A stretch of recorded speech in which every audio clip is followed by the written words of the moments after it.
13장 24절에서 27절까지 보겠습니다.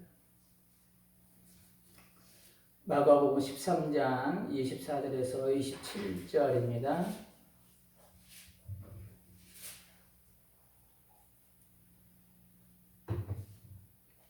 봉독해 드리겠습니다. 마가복음 13장 24절에서 27절 봉독해 드립니다.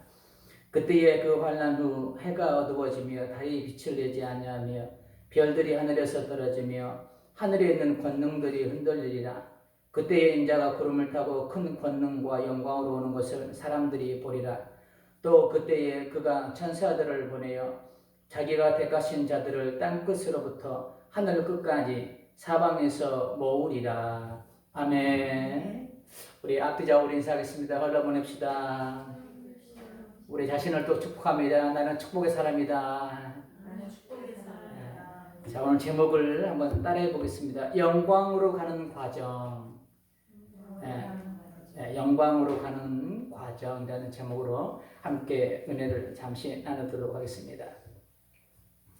운동하는 선수들에게 리포터가 질문하는 게 공통적으로 최종 목표가 무엇입니까? 라고 질문을 합니다. 질문하면 대부분의 선수가 가슴에 태극마크를 하는 겁니다. 그리고 올림픽에 나가서 목에 금메달을 다는 게 최종 목표입니다. 공통적으로 운동하는 선수들의 목표가 그거예요. 최종 목표가. 이 선수들은 먼저 가슴에 태극마크를 달기 위해서 밤낮을 가리지 않습니다. 손발이 정말 일그러질 정도로 굳은 살이 벗기고 벗겨주고 또 벗겨주고 발이 변형될 정도로 손이 변형될 정도로 그렇게 훈련을 거듭합니다. 그리고 드디어 가슴에 그토록 원했던 태극마크를 딱 달죠. 그러니까 대한민국의 나는 대표라는 또 다른 의미인 거죠. 그것으로 끝나나요? 태극마크 딱 달면? 아니죠. 이제는 어디로 가죠? 선수촌. 네, 지금 옛날에는 태릉이었는데 지금 제천에 생겼습니다. 선수촌으로 입성을 하죠. 진짜 지옥과 또 훈련이 남아 있습니다. 선수촌에 딱 입성을 하면. 선수촌에 입소해서 그동안 경험하지 못했던 강도 높은 훈련을 무려 4년 동안 하게 됩니다. 쉬지 않고 훈련이 매진합니다. 목표는 오직 하나. 그것은 목에 금메달을 다는 그 하나를 바라보면서 자신과의 치열한 싸움을 하죠. 세계 1위라는 것을 증명해주는 올림픽 금메달은 그래서 아무에게나 주어지는 것이 아닌 것 같습니다. 4년 동안 얼마나 잘 준비했고 새로운 기술을 개발하고 연마했느냐에 따라서 그 메달의 색깔이 달라질 수 있고 메달권 안에도 들 수도 있고 못 들 수도 있는 준비를 얼마나 했느냐에 따라서 모든 올림픽에 참가한 모든 선수들이 다 목표는 한 가지예요. 메달 따는 거. 근데 거기에는 한정되어 있죠. 금운동 한 명씩. 공동으로 나타날 때는 물론 2명이 나올 수 있지만 보편적으로 세계적으로 한 명씩.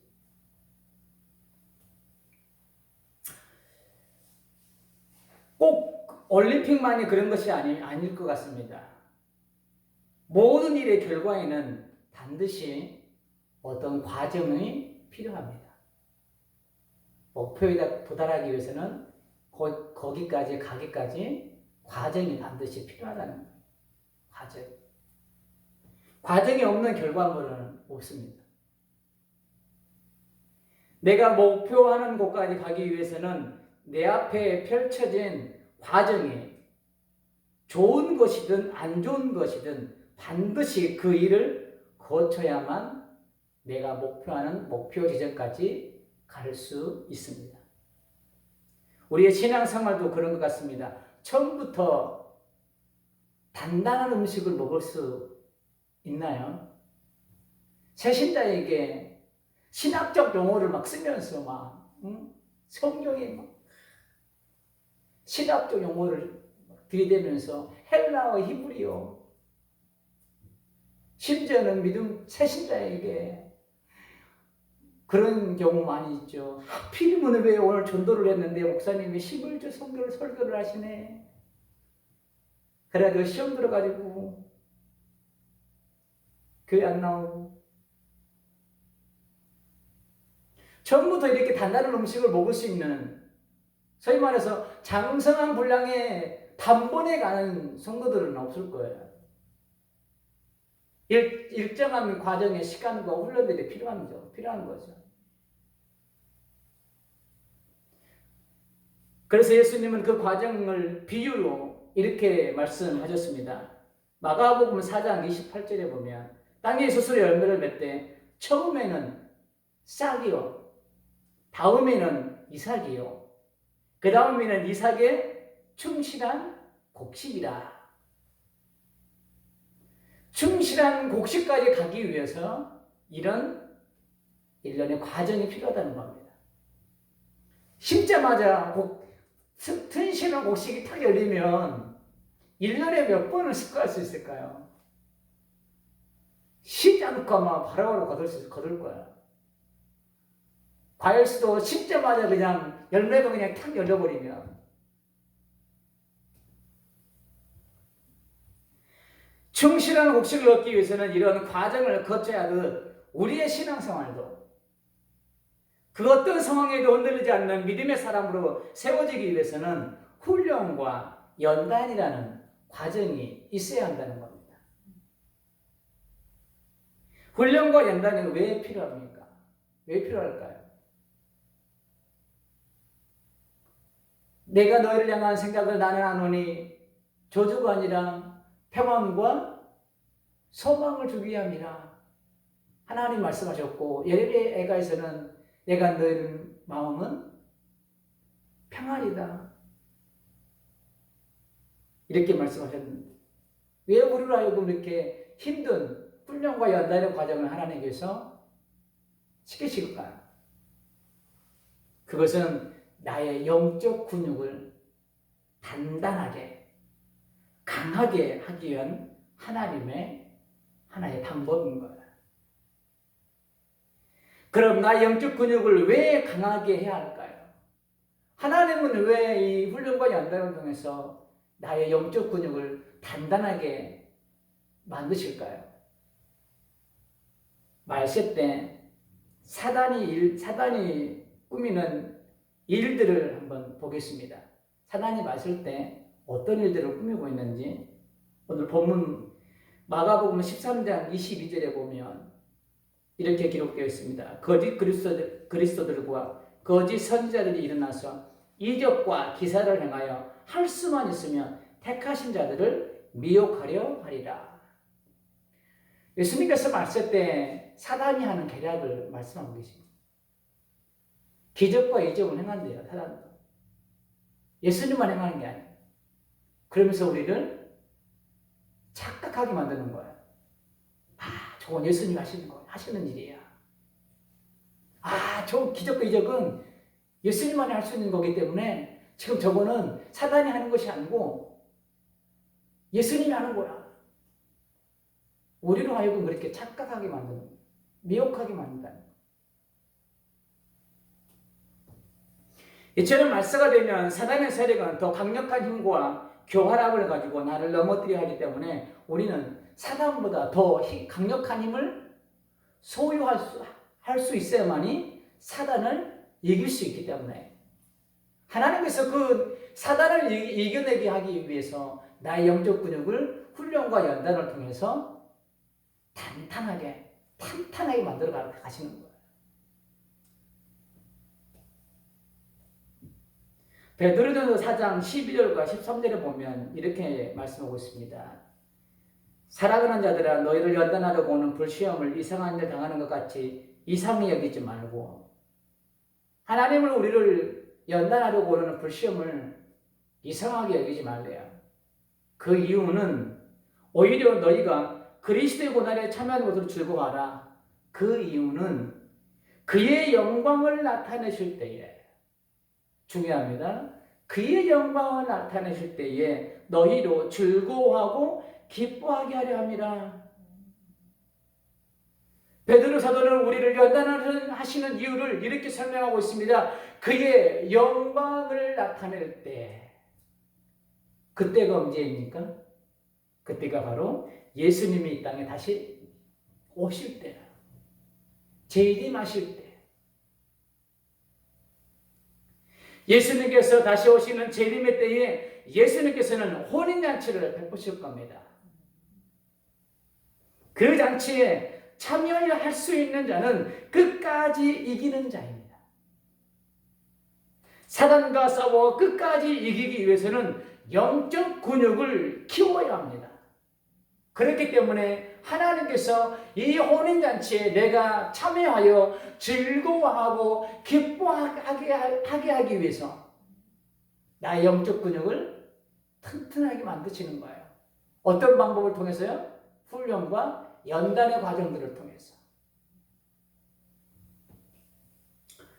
작은 묵시록이라고 불리는 마가복음 13장을 보면 참으로 두려운 일들이 많이 기록되어 있습니다. 말세 때 이런 일들이 일어날 것이다.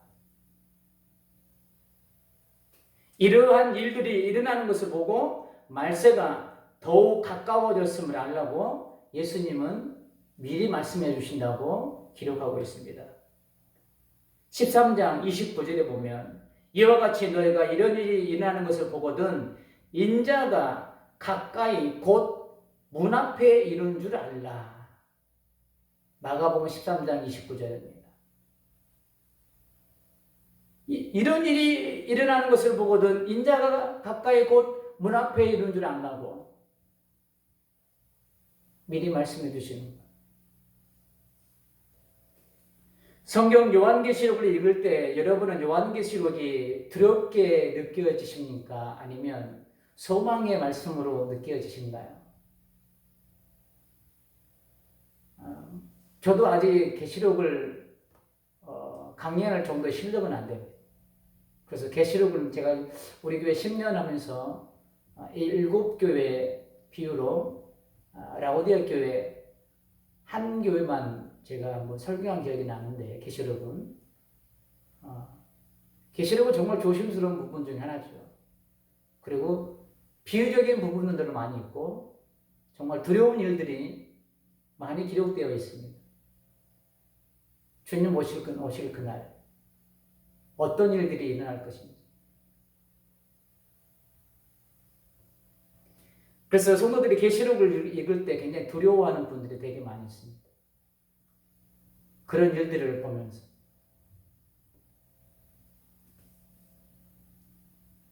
그래서 보통의 성도들은 이 계시록 성경을 두려움으로 받아들이고 있습니다. 쉽게 펼치려 하지 않고 있습니다. 그런데 계시록은 우리를 두렵게 하려고 하나님께서 사도 요한을 통해서 이렇게 기록한 게 아니에요. 계시록은 소망의 책인 거예요. 믿는 자들에게 소망의 책이 바로 요한계시록인 거예요.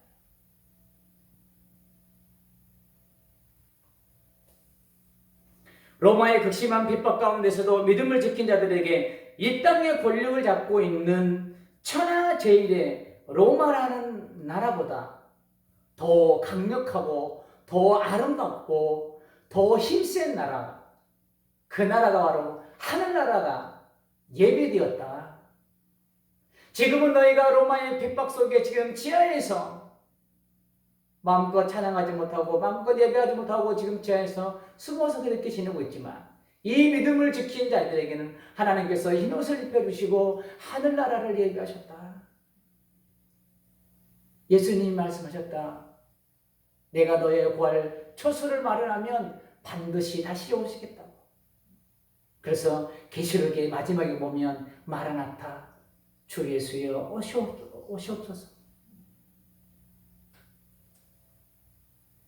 이 계시록은 두려움의 성경의 말씀이 아닌 거예요.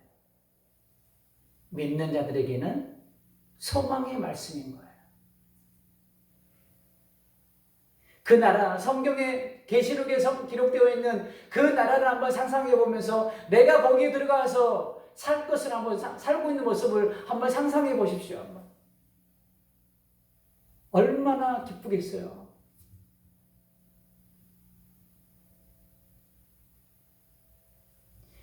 오늘을 살아가는 우리에게도 똑같이 적용되는 말입니다.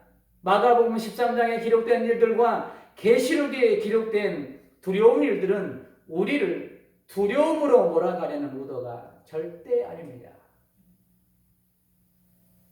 우리는 지금 우리가 나누고 있는 13장과 요한계시록의 말씀을 바라보는 시각을 달리 해야 될 것입니다.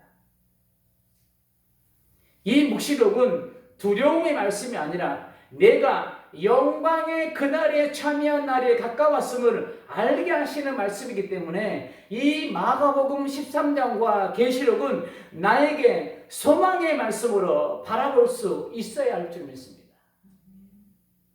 이런 일들이 일어나면 일어날수록 하나님과 만남의 시간이 가까워지기 때문인 거예요. 내가 그 나라에 들어갈 날이 더 가까워지기 때문인 거예요. 오해 없으시기 바랍니다. 하늘나라에 간다고 해서 내가 나이 먹고 늙어서 죽는다는 의미가 아니에요.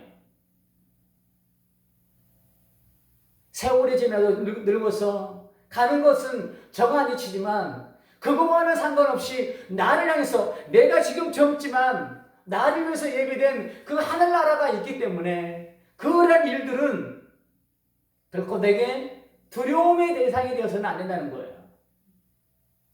그것은 그 영광의 나라로 들어가는 하나의 과정일 뿐이라는 거예요. 우리의 최종 목표는 천국입니다. 그 천국까지 가는 일련의 과정 속에 이러한 일들이 계시록의 그 두려운 일들이 마가복음에 기록되었던 13장의 그 일들이 있을 뿐인 거예요. 그것들이 영광으로 가는 과정일 뿐인 거예요.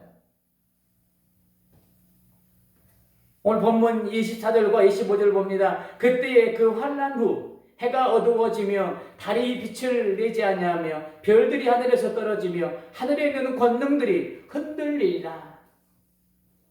이 말씀 안에 감추어진 하늘의 신비한 비밀을 저는 정확히 해석할 수 없지만 기록된 말씀 그대로를 가지고 한번 우리가 상상해 보면 너무나도 두렵습니다. 세상에 햇빛이 비치지 않습니다. 달빛조차도 사라집니다. 온 세상이 어둠으로 뒤덮여집니다. 그런데 하늘의 별들이 막 떨어집니다.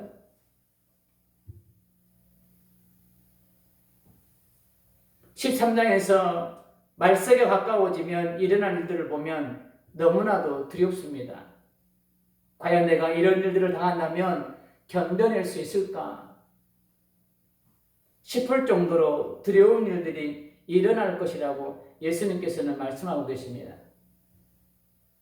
그러나 이런 일들이 일어난다는 것은 조금 전에도 말씀드렸듯이 주님 오실 때가 더욱 가까워졌다는 또 다른 반증이기 때문에 우리는 두려움이 아니라 이런 일들이 일어나면 소망을 품어야 할 줄 믿습니다. 주님과 만날 날이 이제 가까워졌구나. 우리가 소망을 품어야 하는 이유를 본문 26절과 27절에서도 말씀하고 계십니다. 본문 26절과 27절입니다. 그때에 인자가 구름을 타고 큰 권능과 영광으로 오는 것을 사람들이 보리라. 또 그때에 그가 천사들을 보내어 자기가 택하신 자들을 땅끝으로부터 하늘 끝까지 사방에서 모으리라. 염려 없는 거야. 이따가 예배 설교 끝나고 우리가 찬양 들으시겠지만 나 밟을 때 나의 이름 나 밟을 때 나의 이름 나 밟을 때 나의 이름 부를 때야 잔치 참여하겠네. 하나님이 호령나팔이 부를 때 아무개 권사야 너는 이쪽으로 와라. 염려 없는 거예요. 그런 소망을 품을 수 있는 거예요. 13장의 일들이 내 앞에 아무리 일어난다 해도 우리는 그래서 우리는 소망을 품을 수 있는 거예요. 나팔 불 때 나의 이름이 호명되기 때문에, 이미도 내 이름이 생명록에 기록되어 있기 때문에.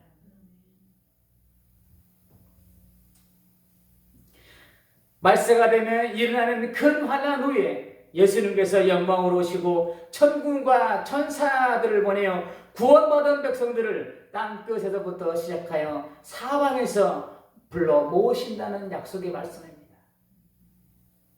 다른 의미로 하나님께서 택하신 백성들은 반드시 구원하시겠다는 또 다른 반정의 말씀이기도 합니다. 그러니까 말세가 되면 일어나는 이러한 두려운 일들은 영광의 그날로 가는 하나의 과정일 뿐인 거예요.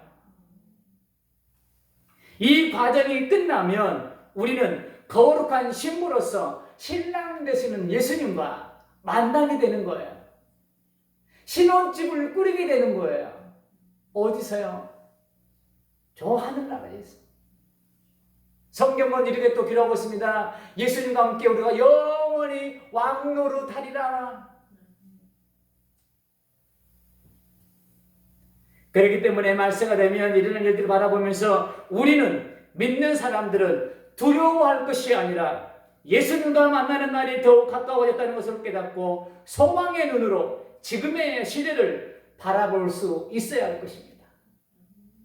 말세라고만 이야기하지 말고 그것을 뛰어넘어 이제 내가 예수님과 만날 만날 날이 가까워오고 있구나. 이렇게 시각의 전환과 생각의 전환이 되면 지금 내 앞에 펼쳐진 이 상황들은 긍정적인 것으로 내게 작용할 수 있는 거예요. 그리고 우리가 더욱 소망을 가져야 할 것은 이런 두려운 환란이 일어날 때에 결코 나 혼자 그 길을 걷게 하시지 않는다고 하나님께서 이렇게 약속하고 계십니다. 이사야 63장 8절에서 9절까지 보면 하나님께서 하나님 자기 백성들에게 약속합니다. 하나님께서 말씀하시되 그들의 실로 나의 백성이요 거짓을 행하지 아니하는 자녀라 하시고 그들의 구원자가 되사. 그들이 누굽니까? 하나님의 백성들. 하나님이 우리의 구원자가 되어주신대요. 그 다음이 중요합니다. 9절. 그들의 모든 환난에 동참하사. 누가요? 하나님께서 환난의 길을 나 혼자 걷게 하지 않으신대요. 하나님이 그들의 모든 환난에 함께 동참하시겠대요. 그러니 이 마가복음 13장에 기록되어 있는 말세 때 일어나는 모든 환난과 큰 일들을 결코 나 혼자 걷게 하지 않으시겠다는 거예요. 하나님이 함께 하시겠다는 거예요. 그 환난에 동참하면서 우리를 구원해 주시겠다는 거예요. 우리를 붙들고 영광의 나라로 가시겠다는 거예요. 그러면서 자기 앞에 사자로 하여금 그들을 구원하시며 그의 사랑과 그의 자비로 그들을 또한 구원하시고 옛적 모든 날에 그들을 드시며 안으셨으니 하나님의 약속입니다. 붙드시고 안으시고 가시겠다는 거예요.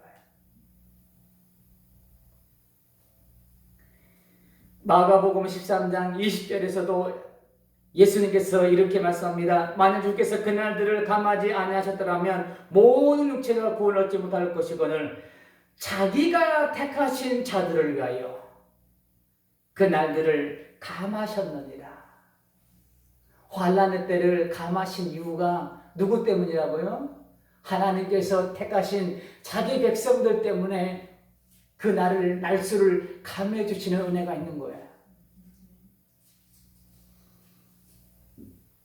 말세가 되어 모든 사람들을 두렵게 하는 큰 환란이 일어날 때 하나님께서는 자기가 택하신 백성들을 위하여 그날을 감해 주시고 또 큰 환란의 때를 나와 함께 거론해 주시면서 나의 구원자가 되어 주시고 나를 구원해 주시겠다고 이사야 선지자를 통해서 이미도 약속하고 계시는 거예요. 그러니 우리는 두려워할 필요 없습니다. 겁먹을 필요 없다는 거예요. 하나님께서 하신 이 약속의 말씀은 반드시 지키실 겁니다.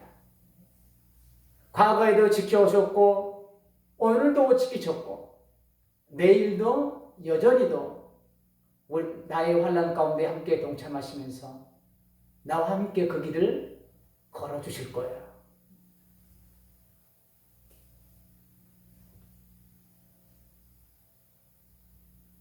아무리 큰 환난에 닥쳐와도 하나님의 보호하심의 은혜는 하나님께서 택하신 백성들을 떠나지 않으실 줄 믿습니다. 그래서 시편 기자는 시편 121편 4절에서부터 8절까지 이렇게 하나님에 대해서 기록하고 있습니다. 이스라엘을 지키신 이는 졸지도 아니하시고 주무시지도 아니하시리로다. 여호와는 너를 지키신 이시라. 여호와께서 내 오른쪽에서 내 그늘이 되시나니 낮에가 너를 상하게 하지 아니하며 밤의 날도 너를 해치 아니하리로다. 여호와께서 너를 지켜 모든 환난에서 면하게 하시며 할렐루야입니다.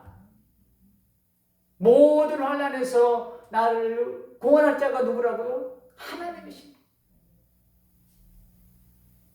또 내 영혼을 지키시리로다. 여호와께서 너의 출입을 지금부터 영원까지 지키시리로다. 아멘입니다. 앞으로 우리가 살아내야 할 신앙생활의 일들을 조심스럽게 예견해 보면 앞으로 우리가 상상할 수 없는 큰 환난이 우리를 기다리고 있을 겁니다. 우리의 상상을 뛰어넘는 그 어려움들, 우리의 믿음의 근간을 흔들려고 하는 그 일들이 우리 앞에 펼쳐질 수도 있다는 겁니다. 그러나 우리는 그런 일들을 보면서 더욱 소망 가운데 든든히 세워져 가야 될 줄 믿습니다. 왜요? 계속 반복된 말씀이지만 그런 일들이 벌어질 때마다 예수님과 더 만나는 시간이 가까워 오기 때문에 이러한 일들이 일어날 때 두려움만 하지 마십시오. 이런 일들이 일어난다는 것은 주님 만날 날이 더 가까워졌다는 증거가 되기 때문이에요. 만세 때 일어난 일들은 영광으로 가는 하나의 과정일 뿐입니다. 그런데 이 과정을 우리 하나님께서 나와 함께 가신대요. 세상 끝날까지 내가 너와 항상 함께 하리라. 이사야 말씀처럼 너희 모든 환난에 함께 동참하사 우리 혼자 가는 길이 아닌 거예요. 지난주에도 말씀드렸듯이 나의 힘으로는 이길 수 없습니다. 나의 힘으로는 이 환난의 길을 말세 때에 일어날 이 징조의 이 고난의 길을 이 힘든 일을 우리는 이겨낼 수 없는 존재인 거예요. 나를 붙들고 나와 함께 동참하시는 그 하나님의 은혜가 있기에 우리는 그 길을 기쁨으로 나갈 수 있는 거예요. 하나님이 나의 구원자가 되어 주셔서 나를 지키시고 보호하시며 구원해 주신대요. 이 하나님을 믿으시고 말세 때 일어난 일들 때문에 그 일들을 상황들을 바라보면서 이리 흔들 저리 흔들거리지 마시길 바랍니다. 예수님이 말씀하셨듯이 예수님이 여기 있다 저기 있다 그 말 듣고 여기 가봤다가 저기 가봤다가 이리 흔들렸다가 저리 흔들렸다가 그러지 말라는 거예요. 너무 두려워만 마십시오. 말세가 되어 우리가 겪어갈 일들은 영광으로 가는 길임을 믿으시기를 주님의 이름으로 축복합니다. 최종 목표인 하늘나라에 가는 하나의 일들의 과정뿐인 거예요. 결론입니다. 서두에 운동선수에 대한 예를 들었듯이 어떤 목표 지점까지 가기 위해서는 엄청난 훈련의 과정이 필요합니다. 예수님과 나와의 만남도 단순하게 아무런 과정 없이 이루어지지 않음을 성경을 통해 조금은 알 수 있습니다. 예수님께서 오시는 때가 가까워지는 말세가 되면 나를 두렵게 하는 큰 환난들이 일어날 것이라고 예수님께서 말씀하고 계시기 때문이죠. 그러나 주님이 나의 구원자가 되어주셔서 나를 지켜주실 것입니다. 나의 보호자가 되어서 끝까지 나를 보호하실 줄 믿습니다.